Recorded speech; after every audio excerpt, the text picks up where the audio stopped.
Hey guys, look, this is what I just pulled out of the culvert. This big piece. And with this too. This was it now. Looked like it wasn't like a beaver claw or something, you know? I'm joking about the beavers, but ain't no beavers around here.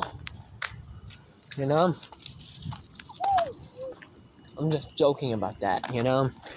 But this whole ditch need to be gunked out. This is what I pulled out of the thing.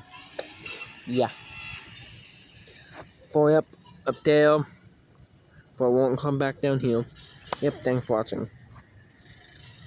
And I'm out. Peace.